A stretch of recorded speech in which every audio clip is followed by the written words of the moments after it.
Hey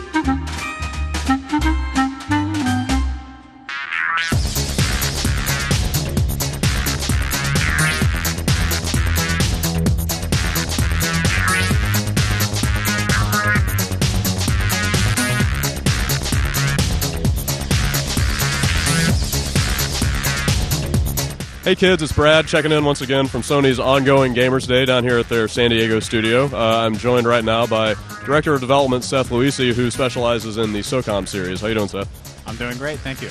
So you guys gave us a little tease yesterday of the very first SOCOM for the PS3, Confrontation. I know you're not telling us everything because you got a big reveal at E3 coming up, but what can you tell us about the game so far? Well, SOCOM Confrontation is a title that was designed specifically for the PlayStation Network. So in taking advantage of the PlayStation Network, we decided to have it focused on an online-only title for the PlayStation 3. It supports up to 32 players, and the gameplay is what we describe as sort of intimate, team-based tactical combat. So rather than having more larger open environments with vehicles, we're sort of going back and focusing on that sort of intense and visceral combat that you'll get from interacting with these highly detailed environments.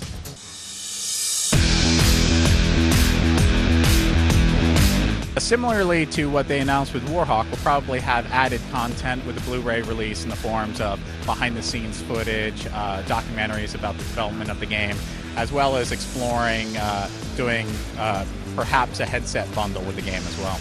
Cool. So SOCOM obviously is one of the most popular online franchises on the PS2. So people, they've really come to expect certain things from the series, just from the core gameplay, the shooting, the feel of the game. Like, are you guys changing anything on that side? Are there any big new features in the gameplay that we can look for? Well, in many ways we're trying to retain some of the aspects of the original game, but we're always looking at evolving it and making it more visceral. So by having more interactions with the environment, having interactive objects in the environment, and really playing up the detail that you can achieve on the PlayStation 3, it really brings the overall experience to the next generation. Planning it as a PlayStation Network title, one of the big things that we wanted to do is have significant content packs. So we're not talking about just releasing new maps or the occasional item here or there. The game was actually developed with having expandable content from the beginning.